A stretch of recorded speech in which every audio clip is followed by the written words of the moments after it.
Meredith Sullivan, 26, never imagined that a single conversation at her childhood home would detonate her entire existence.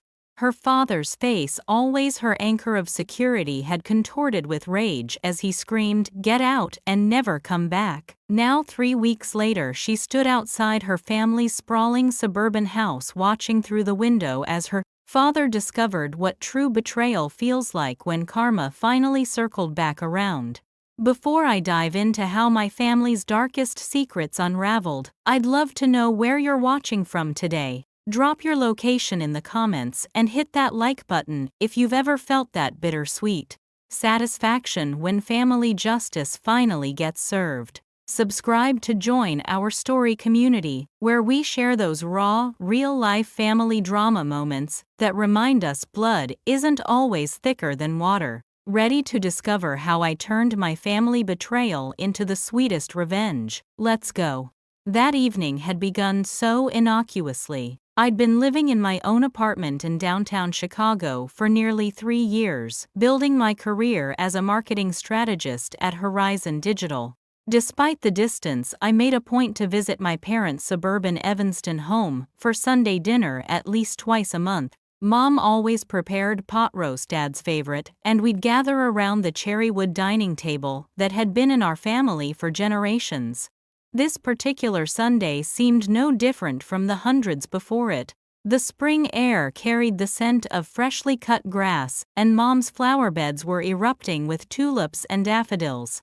I brought a bottle of Cabernet, knowing Dad's preference for red wines with dinner. My younger brother Ethan couldn't make it. He was in his final year at Northwestern and claimed to be buried in finals prep, though his Instagram stories from a lakeside party suggested otherwise. The conversation flowed easily through appetizers, Dad talking about his latest golf game, Mom sharing gossip about the neighbors. I felt that familiar comfort of home, the one place where I could truly relax. Or so I thought. "How's that promotion looking?" Dad asked between bites of roast. His eyes didn't quite meet mine, something I'd grown accustomed to since I'd chosen marketing over the family insurance business. "Actually, I got it," I smiled, unable to contain my excitement. "Senior strategist. I'll be leading the new healthcare division." Mom clapped her hands together. "Oh, sweetheart, that's wonderful." Dad nodded, his expression unreadable. "Good for you." The subtle dismissal stung, but I'd learned to lower my expectations for paternal approval. I reached for my wineglass, determined to keep the mood light. "I've been meaning to talk to you both about something," I said, taking a steadying sip. "I've been going through some old family photos for that digital archive project I mentioned, and I found something confusing." The shift in atmosphere was immediate. Dad's fork paused midway to his mouth, and Mom's smile froze in place. "What photos?" Dad asked, his voice suddenly tight. I pulled out my phone and opened the gallery. These were in that old steamer trunk in the attic, from before I was born. I slid the phone across the table. The photo showed a younger version of my parents at what appeared to be a courthouse with a baby, definitely not me, in my mother's arms. "Who's the baby?" I asked, the question hanging in the air like a thundercloud. Mom's hand trembled as she reached for her water glass. "Where did you find these?" "That's not important," I said. "Who is that child? Do I have a sibling I don't know about?" Dad slammed his palm on the table, making the silverware jump. "You had no business going through those things." "Those things? You mean our family history?" My voice rose to match his intensity. "I'm 26 years old. Don't you think I deserve to know if I have another brother or sister?" Mom's eyes welled with tears. "Richard, maybe it's time." "Absolutely not," Dad snapped. "This is not up for discussion." The familiar pattern, Dad shutting down conversation, Mom acquiescing, me expected to fall in line, ignited something rebellious in me. "Actually, it is up for discussion," I insisted. "I've found birth certificates, adoption papers. There was a child before me, wasn't there? A girl named Emma." The color drained from my mother's face. Dad stood so quickly his chair toppled backward. "You had no right," he roared. I had every right. This is my family too. That was private. You think you can just barge in and demand explanations about things you don't understand? Then help me understand. Who is Emma? What happened to her? Dad's face flushed crimson. That's enough. This conversation is over. No, it's not. I deserve answers. You deserve nothing, Dad shouted, his voice echoing off the dining room walls. You come in here, disrespecting our privacy, demanding we explain ourselves to you. Who do you think you are? Your daughter, I said, my voice breaking. Or am I? Is that what this is about? Am I adopted too? The silence that followed was deafening. Mom covered her mouth with her hand, eyes wide with something like terror. Get out, Dad said, his voice suddenly cold and quiet. Richard, please, Mom whispered. No, I want to know, I began, but Dad cut me off. Get out and never come back, he hissed. You're not welcome in this house anymore. The words struck me like physical blows. 26 years of being the dutiful daughter, of seeking approval, of maintaining family harmony, despite the undercurrents of secrets, all of it shattered in an instant. Fine, I said, grabbing my purse. But this isn't over. The truth doesn't stay buried forever. As I walked out the door, I heard Mom crying and Dad's angry murmurs. I got into my car and sat there, hands shaking too badly to insert the key. The family home I'd grown up in suddenly looked foreign to me, like a movie set I'd mistaken for reality. I drove away with tears, blurring my vision, not knowing that the documents I'd discovered in the attic were just the tip of an iceberg that would ultimately sink the carefully constructed ship of lies my family had been sailing on for decades. For 3 days after the explosive dinner, I existed in a fog of disbelief and hurt. I called in sick to work, ignoring concerned texts from colleagues and friends. My apartment, usually my sanctuary, felt hollow and strange, as if it too had been part of the deception. I alternated between crying jags and periods of numb, staring at the wall, trying to process what had happened. Mom called 17 times. I let each call go to voicemail, unable to hear her explanations or excuses. Dad predictably didn't call at all. His final words echoed in my mind on endless repeat: get out and never come back. How could a parent say that to their child, unless perhaps I wasn't really his child at all? On the 4th day, I dragged myself into the shower and made a decision: if my family wouldn't give me answers, I would find them myself. I was a researcher by nature and profession. I knew how to uncover information. The documents I'd already found provided a starting point, but I needed more. I called the one person who might help me navigate this emotional minefield: my grandmother Lillian, Mom's mother, who lived in a retirement community in Arizona. Unlike the rest of my family, Grandma Lillian had always been refreshingly blunt, caring little for social niceties or family pretenses. Grandma, I said, when she answered, my voice still raw from crying. I need to ask you something important, and I need you to be honest with me. Meredith, she said, her voice warm with concern. What's wrong, sweetheart? You sound terrible. I took a deep breath. Who is Emma Sullivan? The silence on the other end of the line stretched so long I thought we'd been disconnected. Grandma, are you there? I'm here, she said, finally, her voice heavy. I've been waiting for this call for 26 years. Over the next hour, Grandma Lillian unraveled the carefully constructed family mythology I'd believed my entire life. Emma Sullivan was indeed my sister, my twin sister, born 6 minutes before me on a stormy April night in 1998. Emma had some health complications, Grandma explained. A heart defect that required multiple surgeries. Your parents were young, struggling financially. The medical bills were overwhelming. So what happened to her? I asked, clutching the phone so tightly my knuckles turned white. Your father made a decision. Her voice hardened at the edges. He convinced your mother that they couldn't afford to care for a sick child and a healthy one. They placed Emma for adoption when you were both 3 months old. The revelation hit me like a physical blow. They gave away my twin sister because she was sick, because she was expensive. Your mother was suffering from severe postpartum depression. She wasn't in a state to fight him on it. Your father always had a way of making his decisions seem like the only logical option. I thought of Dad's authoritarian presence in our home, his insistence on control, his dismissal of emotions as weakness. It made a sick kind of sense, but it didn't make it any less horrifying. Does Emma know about me? Is she still alive? Where is she? The questions tumbled out in a desperate rush. Last I heard, she was living somewhere in Oregon. The adoption was supposed to be closed, but your mother secretly kept tabs on her through the years. Emma survived the surgeries.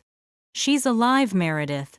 I had a sister, a twin sister, someone who shared my DNA, my birthday, my beginnings, someone who had been erased from my life before I could even know she existed. There's something else you should know, Grandma said, her voice gentler now. Something about your father. What she told me next made everything else pale in comparison. My father, Richard Sullivan, wasn't just the controlling patriarch of our family. He was a man with a secret life, one that explained his frequent business trips, the mysterious phone calls, the unexplained cash deposits.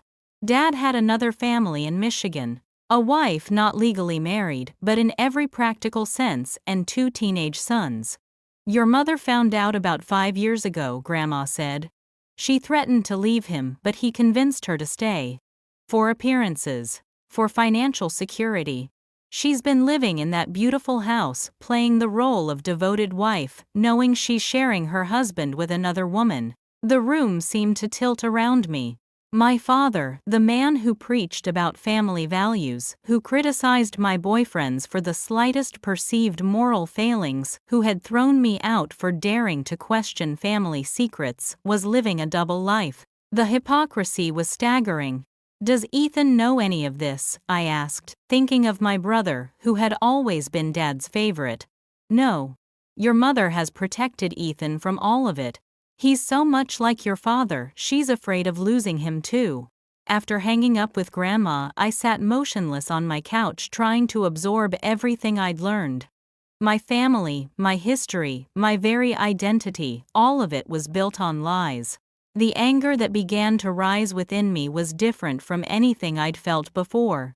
It wasn't the hot, impulsive anger of youth, but something colder and more focused. Dad had discarded my sister because she was inconvenient. He'd been living a double life while judging everyone around him. And now he had cast me out for simply asking questions. I opened my laptop and began a search for Emma Sullivan, Oregon. It was time to find my sister. And it was time to expose the truth about Richard Sullivan to everyone who thought they knew him. The search for my twin sister became my obsession. I took a week of personal leave from work, converting my living room into an investigation headquarters, with notes tacked to walls and spreadsheets tracking every lead. Finding someone with only a first name and a state to go on wasn't easy, but I had advantages: my research skills from work, the snippets of information from Grandma Lillian, and a determination that bordered on mania. I knew Emma had been born with a congenital heart defect that required multiple surgeries. I knew she'd been adopted around 3 months of age. I knew she was somewhere in Oregon. It wasn't much, but it was a start. I began with adoption records, quickly hitting walls of confidentiality and bureaucratic red tape. Closed adoptions were designed to stay closed, but Grandma had mentioned that Mom had kept tabs on Emma somehow. I needed to find that connection. After days of dead ends, I made another call to Grandma Lillian. How did Mom track Emma? I asked without preamble. You said she knew Emma was in Oregon. How? Grandma sighed. Your mother's cousin Judith worked for the adoption agency. She wasn't supposed to, but she would pass information to your mother over the years. Major life events, health updates. Judith. I vaguely remembered her, a thin woman with a perpetual cigarette who sent Christmas cards with religious themes. I'd met her perhaps 3 times in my life. She'd always given me a strange, searching look, as if trying to find someone else in my features. Do you have Judith's contact information? I asked. She passed away 2 years ago, dear. Lung cancer. Another dead end. But then Grandma added, your mother keeps a locked box in her closet. Behind her winter boots. I've seen her crying over the contents, letters, photos. I think that's where she keeps information about Emma. I couldn't go back to my parents' house, not after Dad's declaration. But I knew someone who could. Nora Jenkins, my mother's best friend who had her own key to our family home for plant watering and mail collecting during vacations. Nora had been like an aunt to me growing up, the person Mom confided in during the rocky patches in her marriage. It took some convincing and some selective truth-telling, but Nora eventually agreed to help. Your mother's been absolutely distraught since your fight with your father, she told me. She won't tell me what happened, but I've never seen her like this. A pang of guilt shot through me. Mom had been as much a victim of Dad's manipulation as anyone. But she'd also been complicit in giving away my sister and hiding the truth from me my entire life. 2 days later, Nora met me at a coffee shop with a small wooden box. It was exactly where you said. I'll return it before they get back from their weekend at the lake house. I opened the box with trembling hands. Inside were hospital bracelets, tiny ones for newborns, one with baby girl Sullivan A, and another with baby girl Sullivan B. There were photos of 2 infants in an incubator nearly identical, except for the tubes attached to the slightly smaller baby. There were medical records documenting Emma's condition, surgeries, and prognosis. And there were letters, annual updates from the adoption agency about Emma's progress. The most recent was from 5 years ago, when Emma turned 21. It mentioned she was studying marine biology at Oregon State University, and included a photo of a young woman on a beach, her dark hair whipping in the wind, her smile achingly familiar because it was so similar to my own. I stared at the photo, unable to tear my eyes away. There she was, my sister, my twin, the other half of me I'd never known existed. The resemblance was striking, though Emma was thinner with a slight pallor that might have been a remnant of her childhood health struggles. She had the same dimple in her left cheek that I did, the same widow's peak hairline. The letter provided no contact information, of course, but it gave me something concrete. Emma had studied marine biology at Oregon State, graduating in 2020. With this information, I could narrow my search significantly. I spent the next day scouring social media, alumni directories, and professional organizations related to marine biology in Oregon. By evening, I had a list of 7 possible Emma Sullivans, or Emma something else, who matched the age and education criteria. I created fake accounts to view their profiles without raising suspicions, examining each photo carefully for the features I'd seen in that beach picture and in my own mirror. 6 were quickly eliminated: wrong age, wrong field of study, wrong physical characteristics. But the 7th, an Emma Lawson who worked at the Oregon Coast Aquarium in Newport, made my heart stop. She had the same eyes as me, the same dimple, the same laugh lines.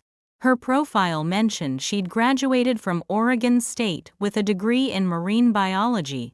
And there, in one of her photos, was a familiar-looking pendant around her neck, a silver starfish that matched one I'd received from Grandma Lillian on my 16th birthday. I gave one to your mother for each of you girls when you were born, Grandma confirmed when I called her about it. Your mother must have made sure it stayed with Emma somehow. This was her, my sister, my twin. Living a completely different life, 2,000 miles away, unaware she had a sister searching for her. I drafted and deleted a dozen messages to her, each one seeming inadequate for the magnitude of what I needed to say. How do you introduce yourself to the twin sister you never knew you had? How do you explain that your shared parents had given her away while keeping you? The potential for causing trauma was enormous. After much deliberation, I opted for a measured approach. I sent a simple message: "Hello Emma, my name is Meredith Sullivan. I believe we may be connected through family, and I'd like to speak with you if you're open to it. This might come as a surprise, but I promise my intentions are good. Then I waited, checking my phone obsessively every few minutes. Hours passed with no response. I tried to distract myself with work emails, but my mind kept circling back to Emma. What was she doing right now? Was she happy? Did she know she was adopted? Did she ever wonder if she had biological family somewhere? The reply came at 2:17 a.m., jolting me from a fitful sleep. What do you mean by connected through family? I was adopted as an infant. If you're some kind of adoption scammer, please know I've reported those before. My hands shook as I typed my response. I'm not a scammer. I believe I'm your biological twin sister. We were born on the 12th of April 1998. You were given up for adoption at 3 months old because of health issues, a heart condition. I only discovered your existence last week. I have photos and documents if you want to see them. This time her response came quickly. How did you find me? I explained the sequence of events, finding the old photos, confronting our parents being thrown out, speaking with our grandmother, tracking down the lockbox of information. There was a long pause before her next message appeared. I need time to process this. And proof. Lots of proof. Of course, I replied, and sent her images of the hospital bracelets, our birth certificates, and a current photo of myself where the resemblance between us was undeniable. Minutes later, my phone rang. I answered with a racing heart. Meredith. The voice on the other end was so similar to my own that it sent chills down my spine. Emma, I breathed suddenly, fighting tears. This is. I don't even have words for what this is, she said, her voice wavering. I've always known I was adopted. My parents, my adoptive parents, never hid that from me. But they told me I was given up because my biological parents were teenagers who couldn't care for a baby, especially one with medical needs. That's not exactly what happened, I said gently. And there's a lot more to the story that you should know. As dawn broke over Chicago, I told my newfound sister everything about our father's controlling nature, about his other family in Michigan, about our mother's silent complicity, about my banishment from the family. Emma listened with occasional gasps and questions, but mostly in a stunned silence. I can't believe this, she said finally.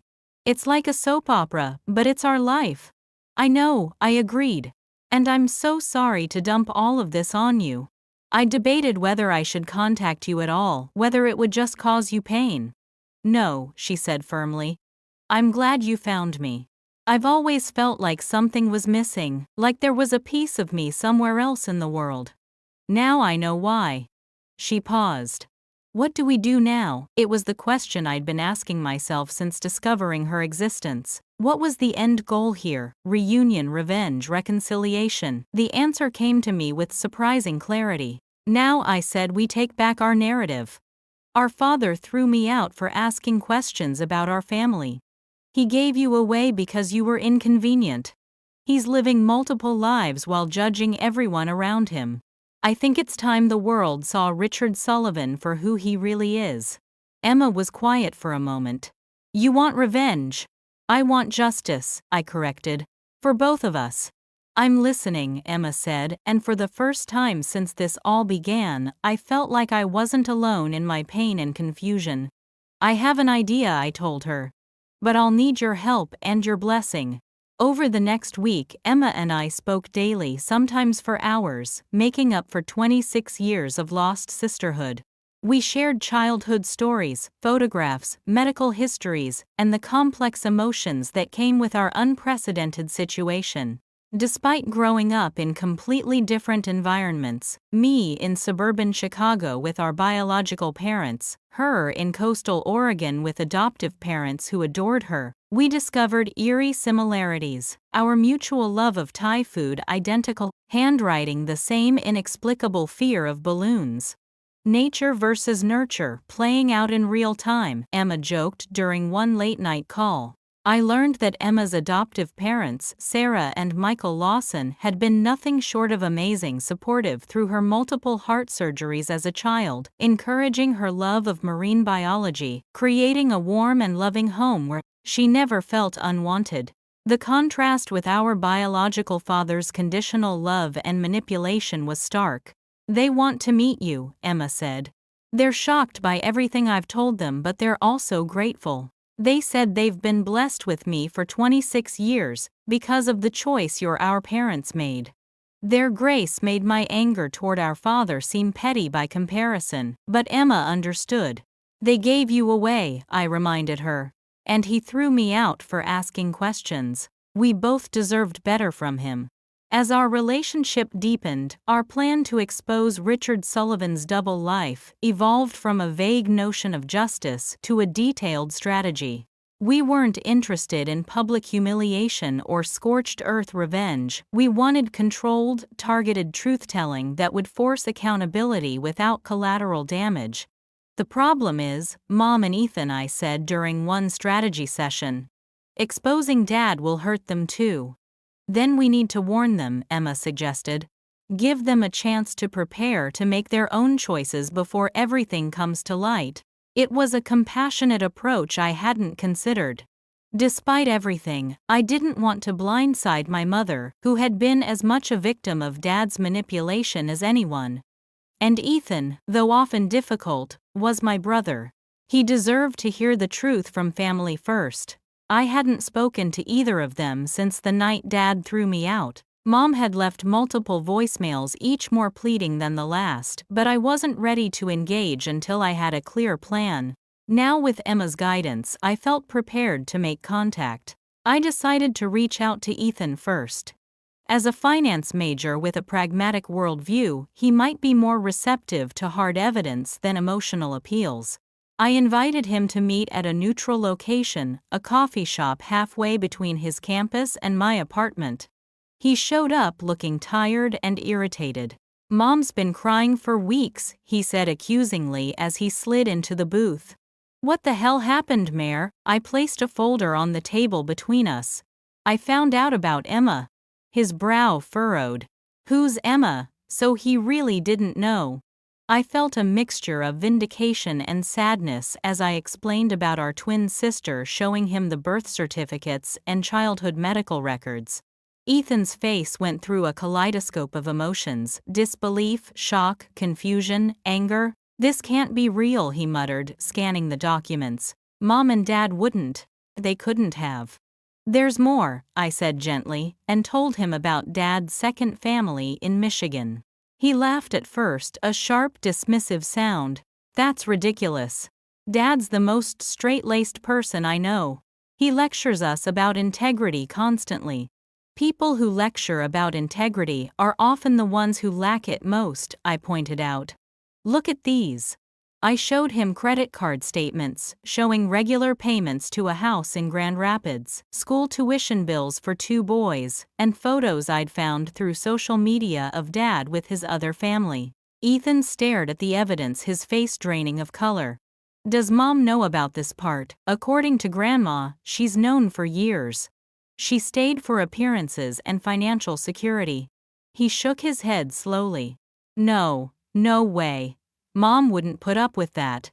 "You'd be surprised what people put up with when they're afraid," I said softly. "Dad's always controlled everything, the money, the major decisions. And after giving up Emma, maybe Mom felt she didn't deserve better. Guilt can be paralyzing." Ethan was quiet for a long moment, processing. Then he asked, "What are you planning to do with all this?" "Emma and I think it's time for the truth to come out. Dad's been living a lie for decades while judging everyone else harshly. We're going to confront him, give him one chance to come clean to everyone himself, or we'll do it for him." I expected resistance from Ethan, who had always been Dad's defender. Instead, he surprised me with a slow nod. "He threw you out for asking questions about our sister. Our twin sister he gave away because she was sick." His voice hardened. "I'm in. Whatever you need." With Ethan's unexpected alliance secured approaching, Mom became the next step. This would be more delicate. She had been complicit in giving Emma up and in tolerating Dad's infidelity, but she'd also been victimized by his manipulation and control. I invited her to my apartment on a day I knew Dad would be in Michigan with his other family. She arrived looking smaller, somehow her normally perfect appearance slightly disheveled. "Meredith," she breathed when I opened the door, pulling me into a desperate hug. "I've been so worried." "Your father didn't mean what he said he was, just upset, Mom," I interrupted, gently guiding her to the couch. "We need to talk about Emma." She froze, her eyes wide with panic. "How did you?" Grandma Lillian filled in some blanks. "And I found Emma. We've been talking." Mom sank onto the couch, her hand covering her mouth. "You found her, is she all right?" "She's wonderful, Mom. She's smart and kind and healthy. Her heart condition was successfully treated. She's a marine biologist in Oregon. Her adoptive parents loved her completely." Tears spilled down Mom's cheeks. "I never wanted to give her up." "You have to believe that. But the medical bills were overwhelming, and your father." "I know, Mom. I know he convinced you it was the only way. Just like he convinced you to stay when you found out about his other family in Michigan." Her head snapped up. "You know about that too," I nodded. "Grandma told me. And I did some investigating." Mom's shoulders slumped in defeat. "I should have left him years ago. I should have fought harder to keep Emma. I've made so many mistakes." "It's not too late to make things right," I said, taking her hand. "Emma wants to meet you. And we have a plan to finally hold Dad accountable for everything he's done." I outlined our strategy, a family meeting, where we would confront Dad with all his lies and give him an ultimatum: come clean to everyone in both his families, or we would do it for him. "If you're not comfortable with this, we can make other arrangements for you first," I assured her. "Somewhere to stay, financial support." Mom straightened her spine, a flash of determination in her eyes I'd rarely seen. "No. I want to be there. It's time I stood up to Richard. For Emma. For you. For myself." As she left that evening, Mom paused at the door. Would it be possible to talk to Emma, just to hear her voice? I called Emma on the spot and handed Mom the phone. Their conversation was brief and emotional, with promises to meet in person soon. When Mom finally hung up, she looked simultaneously devastated and relieved, as if a great weight had been lifted from her shoulders, even as she confronted its full impact. With Ethan and Mom now aware and supportive, the final phase of our plan could begin. Emma flew to Chicago the following week, staying in my guest room. Meeting her in person was surreal, like looking in a mirror that reflected a slightly different version of myself. We hugged for what felt like hours, both crying and laughing at the sheer improbability of our reunion. "Are you sure you're ready for this?" I asked her the night before our planned confrontation. "It's going to be intense. Dad won't go down without a fight." Emma smiled, her expression a mixture of nervousness and resolve. "I've been ready for 26 years, I just didn't know it." She took my hand, her grip firm and reassuring. "We deserve the truth. All of us do." As we sat together finalizing the details of tomorrow's confrontation, I felt a strange sense of peace washing over me. Whatever happened next, I was no longer alone in this fight. I had found my sister, the missing piece I never knew was missing. Together we would reclaim our narrative and force our father to face the consequences of his actions. I couldn't help but wonder what expression would cross Richard Sullivan's face when he walked into his living room tomorrow and saw two identical daughters waiting for him instead of one. After decades of controlling the family narrative, he was about to lose the plot entirely. You know what? This feels like the perfect moment to take a quick breather before we dive into the epic confrontation scene coming up. If you're enjoying this family drama so far, please hit that like button to help others find this story too. I'm curious, have you ever discovered a family secret that changed everything? Let me know in the comments. And if you're new here and want more real raw family stories that reveal the complicated truth about blood ties, make sure you subscribe before we continue. Now let's get back to what happens when my father walks into a room with the twin daughters he never thought would meet. Sunday afternoon arrived with ominous storm clouds gathering on the horizon, a fitting backdrop for the family reckoning about to unfold. Emma and I had spent the morning rehearsing what we would say, how we would respond to Dad's inevitable denials and deflections. We'd prepared for anger, for manipulation, for attempts to divide and conquer. What we hadn't prepared for was fear. When we arrived at the family home in Evanston, Mom greeted us with trembling hands. "Your father's on his way back from Michigan," she said, hugging Emma for the first time in 26 years, tears streaming down her face. I told him Ethan and I needed to discuss something important with him. Ethan arrived minutes later, pacing the living room like a caged animal. "Are we really doing this?" he asked, his voice tight with anxiety. "We're really doing this," I confirmed, squeezing Emma's hand for reassurance. We arranged ourselves strategically in the living room, Emma and I, on the sofa facing the entrance, Mom in her usual armchair, Ethan standing by the fireplace. The stage was set. At exactly 3:17 p.m., we heard the garage door opening, followed by Dad's heavy footsteps and the jingle of his keys. The four of us exchanged glances, a silent confirmation that there was no turning back. The door swung open, and Richard Sullivan stepped into the living room, his expression shifting from casual inquiry to frozen shock as his gaze landed on Emma. "What the hell is this?" he demanded, his briefcase dropping to the floor with a thud. "Hello, Dad," Emma and I said in unison, a twin effect we'd practiced for maximum impact. Dad's face cycled rapidly through confusion, recognition, and then alarm. He turned to Mom, his voice dangerously quiet. "What have you done, Catherine?" "What I should have done years ago," Mom replied, her voice surprisingly steady. "Tell the truth." Dad's gaze darted between us, all calculating, assessing, looking for weakness or division he could exploit. Finding none, he attempted another tactic. "I don't know what you think is happening here, but save it," Ethan interrupted. "We know everything, Dad. About Emma. About your other family in Michigan. All of it." Dad's face hardened into the authoritarian mask I knew so well. "This is ridiculous.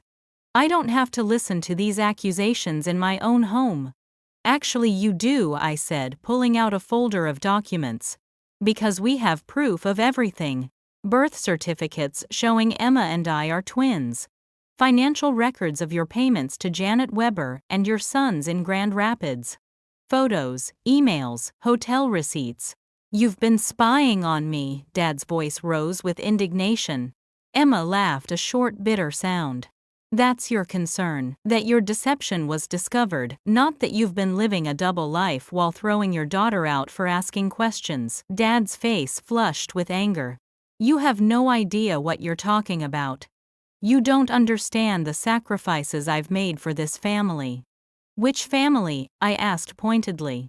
"The one in Evanston, or the one in Grand Rapids?" He turned to Mom, his expression hardening. "Catherine, control your daughter." "Daughters," Mom corrected, her voice gaining strength. "And I'm done controlling anything for you, Richard. For 26 years I've lived with the guilt of giving up my child because you convinced me we couldn't afford her medical care. I've spent 5 years pretending I don't know about Janet and your boys in Michigan. I'm finished lying for you." Dad's carefully constructed facade began cracking. He looked at Emma, really looked at her, taking in the features so similar to mine to his own. "What do you want from me?" he asked, his voice lower now. "Money, public humiliation.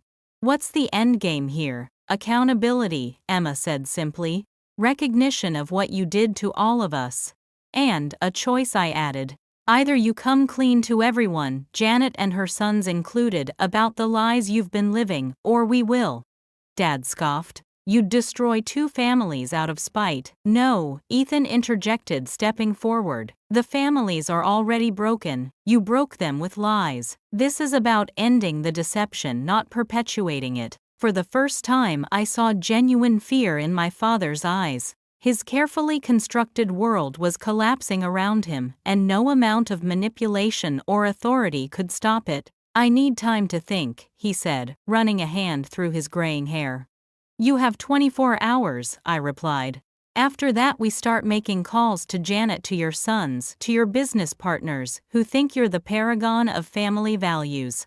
Dad looked at each of us in turn, searching for a weak link, finding none. Then, without another word, he turned and walked out the front door. The four of us sat in stunned silence for several moments, the magnitude of what had just transpired settling over us. "Do you think he'll do it?" Ethan asked finally. "Come clean on his own?" "No," Mom said, her voice sad but certain. "Richard never admits to mistakes. He'll try to find a way out first." She was right. Within hours, Dad began his counteroffensive, calling Ethan, with promises of increased financial support, texting Mom with veiled threats about her financial future if she persisted with this charade, even attempting to contact Emma's adoptive parents to paint us as unstable troublemakers. None of it worked. The lies that had given him power for so long had lost their effectiveness now that we were united in truth. When the 24-hour deadline arrived with no compliance from Dad, we proceeded as planned. I called Janet Weber in Michigan, introducing myself and explaining who I was. Her shocked silence spoke volumes. Emma contacted Dad's business partners with documented evidence of his dual lives, not out of malice, but because his company's ethical standards policy, which he had written specifically, cited personal integrity as a cornerstone value.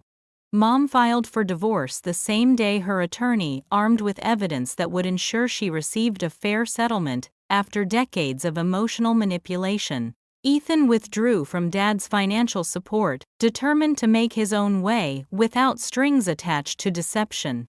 The fallout was swift and comprehensive. Dad's carefully constructed house of cards collapsed entirely within a week. He was asked to resign from his company. Janet filed for separation and financial support, and his reputation, the thing he valued above all else, was irreparably damaged among those whose opinion he cared about most. 10 days after our confrontation, Dad appeared on my doorstep, looking haggard and defeated. "You've ruined me," he said without preamble. "No," I replied calmly. "You ruined yourself. We just stopped covering for you. What do you want from me now? I have nothing left to give." The question gave me pause. What did I want from this broken man who had caused so much pain? Revenge? I'd already had that. Money? It seemed hollow now. "I want you to meet your daughter," I said finally. "Really meet her. Listen to her story, the surgeries she endured, the life she built without you. And I want you to apologize, not with excuses or justifications, but with genuine remorse for the choices you made." Dad looked past me to where Emma stood in the hallway watching the exchange. For a long moment, father and daughter regarded each other, 26 years of absence stretching between them. "I don't deserve forgiveness," he said, finally, his voice cracking. "Probably not," Emma agreed, stepping forward. "But this isn't about what you deserve. It's about what we need to heal." That conversation was the first of many difficult ones in the months that followed. Dad's journey toward accountability was neither straight nor easy. There were backslides into defensiveness, attempts to rewrite history, moments when the old manipulative patterns resurfaced. But there were also unexpected moments of growth. He attended therapy first, reluctantly, then with genuine commitment. He made financial restitution where possible, supporting Emma's Marine Conservation Foundation and helping Mom establish the small business she'd always dreamed of running. Most significantly, he began building honest relationships with all his children, Emma, Ethan, me, and his sons in Michigan, who had been as deceived as anyone. These relationships weren't the worshipful father-child dynamic he'd once demanded, but something more genuine, connections between flawed adults trying to understand each other. A year after our confrontation, we gathered for Emma's wedding on an Oregon beach, all of us, including Dad, Mom, Janet, and the half-brothers we were still getting to know. The family photo looked nothing like the perfectly curated images of my childhood, with forced smiles and prescribed poses. It was messier, more complicated, but also more truthful. As Emma and I stood watching the sunset, after the ceremony identical in our bridesmaid dresses, she nudged my shoulder gently. "Was it worth it?" she asked. Exposing everything, going through all that pain, I considered the question seriously. The past year had been difficult beyond measure, rebuilding relationships, establishing boundaries, processing decades of deception. But I'd also gained a sister, freed my mother from a toxic marriage, helped my brother find his authentic voice, and even improbably developed a more honest relationship with my father than we'd ever had before. "Yes," I said finally, "truth is always worth it, even when it hurts." Emma smiled, the dimple in her left cheek matching my own. "Especially when it hurts." The aftermath of exposing family secrets proved to be a complex emotional landscape none of us were fully prepared to navigate. While the initial confrontation had been cathartic, the real work began in the weeks and months that followed, as we all attempted to rebuild our lives and relationships from the ground up. For Mom, freedom from Dad's manipulation came with unexpected challenges. After 28 years of marriage, she struggled with her newly independent identity. The divorce proceedings revealed financial entanglements none of us had anticipated: hidden accounts, questionable business dealings, assets transferred to obscure LLCs. Dad's financial empire had been built on the same foundation of deception as his personal life. "I don't even know who I was married to," Mom confessed during one of our weekly brunches, a tradition we'd established to maintain connection during the transition. "Every day, there's a new discovery, another lie uncovered." Yet amid the chaos, I watched my mother's transformation with awe. She began therapy, joined a divorce support group, and gradually reclaimed parts of herself that had been suppressed during her marriage.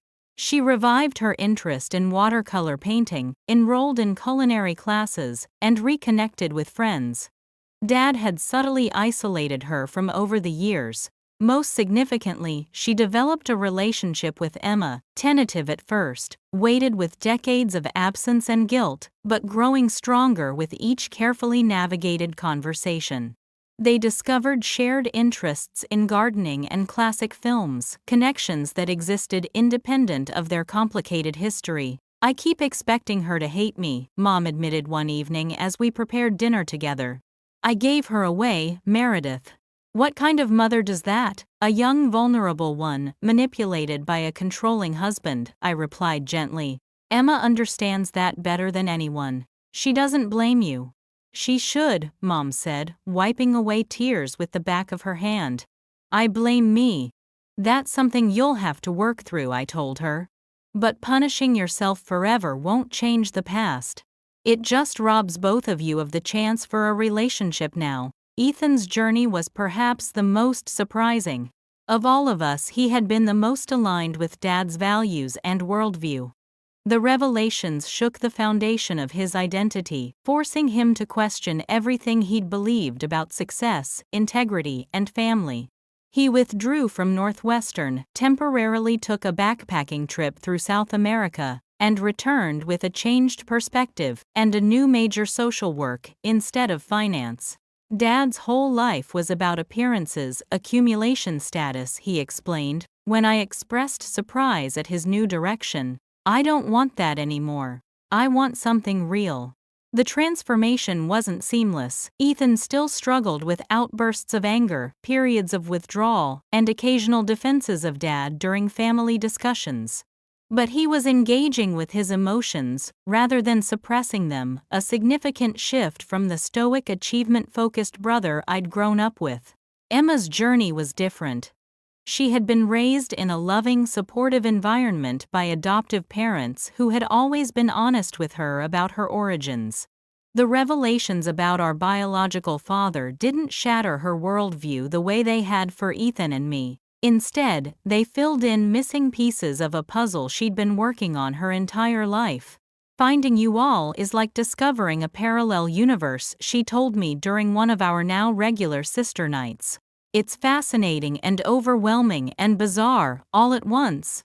I keep wondering who I would have been if I'd grown up here with him as my father. Probably more messed up, I joked, but the question lingered between us. The endless what-ifs that come with discovering your life's trajectory was determined by decisions you had no part in making. Emma's adoptive parents, Sarah and Michael, became unexpected allies in our healing process. They welcomed us into their lives with remarkable generosity, sharing stories and photographs of Emma's childhood, including us in family gatherings, offering perspective and support when emotions ran high.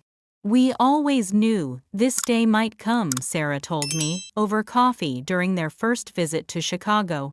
We prepared for it as best we could, knowing Emma might want to find her biological family someday. What we didn't prepare for was how much we would come to care for all of you too. Their grace made Dad's actions seem even more shameful by comparison. Here were people who had taken in a sick infant not their own, loved her, unconditionally supported her, through numerous surgeries and health scares, celebrated her achievements, and comforted her disappointments, everything parents should do. Meanwhile, our biological father had discarded one daughter and emotionally manipulated the other, all while maintaining a second secret family. Dad's journey toward accountability moved in fits and starts. Some days brought genuine remorse and efforts to make amends. Others revealed the deeply ingrained patterns of manipulation and self-justification that had defined his character for decades. 3 months after our confrontation, he attempted to reassert control by dangling financial support in exchange for reconciliation on his terms. When that failed, he tried triangulation, approaching each family member separately, with slightly different versions of events, hoping to create division. When that too failed, he finally seemed to recognize that his old tactics no longer worked in a family committed to transparency. The turning point came during a mediated family session 6 months after the confrontation. Dad had been attending therapy regularly, though we'd all been skeptical of his commitment to genuine change. During the session, the therapist asked each of us to share how his actions had affected us, without interruption or defense from him. Emma spoke of the health struggles she'd faced alone, the surgeries and recoveries, the questions about why her biological parents had given her up. I spoke of the conditional love, the constant pressure to meet impossible standards, the fear of disappointing him that had shaped my choices well into adulthood. Ethan described the burden of being the favored child, the pressure to emulate a man he now realized he didn't respect. Mom detailed decades of emotional manipulation, gaslighting, and the devastating moment she discovered his infidelity. Dad listened without interruption, his expression shifting from defensive to genuinely pained as the full impact of his actions was laid bare. When everyone had spoken, he didn't immediately respond with the justifications or deflections we'd come to expect. Instead, he simply said, "I don't know how to fix this. I don't know if it can be fixed. But I want to try." It wasn't a dramatic Hollywood transformation. There was no tearful embrace, no immediate forgiveness, no sudden healing of decades of harm. But it was the first time he'd acknowledged the damage without immediately trying to control the narrative or minimize his responsibility. It was a small step, but a genuine one. Over the following months, Dad sold the house in Evanston and moved into a modest apartment. He provided fair financial settlements to Mom and Janet without the legal battles we'd anticipated. He began attending family events, not as the controlling patriarch, but as a chastened participant, listening more than speaking, observing the new family dynamics with a mixture of regret and cautious hope. "Do you think he's really changed?" Emma asked me as we observed him helping Mom carry dishes after a surprisingly civil Thanksgiving dinner, our first holiday as a reconfigured family unit. "I think he's trying," I replied carefully. "But change at his age after a lifetime of operating one way? I don't know. I'm still watching and waiting." "Me too," Emma agreed. "But I'm glad we did this, exposed everything. I mean, even if he never fully changes, at least we're not living in lies anymore. At least we found each other." That was the unexpected gift amid all the pain and disruption, the relationships that had formed or strengthened through the crucible of truth-telling. Emma and I had developed the kind of sister bond that felt as if it had always existed, making up for lost time with late-night conversations inside, jokes, and an intuitive understanding that sometimes startled even us. Mom and I had evolved from the somewhat distant, carefully polite relationship of my adulthood to something more authentic and supportive. Ethan and I had found common ground we'd never bothered to explore when competing for Dad's approval and defined our interactions. And then there were the new connections. Emma's adopted family becoming part of our expanded circle. Janet and her sons cautiously finding their place in the reconfigured family map. Friends who had stood by us through the upheaval now, understanding us more fully than before. 1 year after I'd discovered those fateful documents in the attic, I stood in my apartment looking at a new family photo on my mantle. It wasn't perfect, some faces showed lingering tension, some relationships were still works in progress, and the configuration was nothing like the traditional family portrait Dad had insisted upon for years. But it was honest. Every person in that photo knew exactly who they were to each other, the good and the bad, the beautiful and the painful. Dad had thrown me out, telling me to never come back because I dared to question the carefully constructed reality he'd maintained for decades. In doing so, he'd inadvertently set me on the path to discovering my twin, exposing his lies, and ultimately building a more authentic life than I'd ever thought possible. Sometimes the greatest gifts come disguised as our deepest wounds. Sometimes being cast out is the first step toward finding where you truly belong. Today marks the 2-year anniversary of the day I found those birth certificates in my parents' attic, the discovery that unraveled decades of secrets and forever altered the course of my family's story. I'm sitting at a beachside cafe in Newport, Oregon, watching Emma lead a group of enthusiastic children through a marine conservation exhibit she designed. Her passion is contagious, her knowledge impressive, and I feel a surge of pride knowing that despite everything, she became this incredible person. Dad is here too, sitting awkwardly at a corner table, nursing a coffee and occasionally catching my eye with a tentative smile. Our relationship will never be what it once was. That foundation was built on too many lies, but we've found a new way forward. He volunteers at Emma's Conservation Center twice a month, making amends through actions rather than words. It's not forgiveness exactly, but it's a kind of peace. Mom has flourished in her newfound independence. She sold the Evanston house and opened a small art gallery featuring local artists, including her own watercolors. She's dating a kind widower who treats her with a respect Dad never managed. Ethan graduates next month with his social work degree already accepted into a program working with children of divorce. As for me, I've learned that family isn't defined by blood or secrets or even shared history. It's defined by truth, by showing up, by choosing each other every day despite the complications.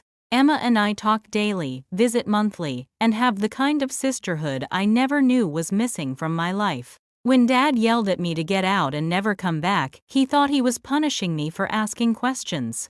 Instead, he set me free to discover the truth about him, about our family, about myself.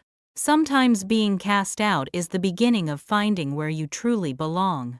What about you? Have you ever experienced a moment of family, karma, or justice that changed everything? I'd love to hear your stories in the comments below.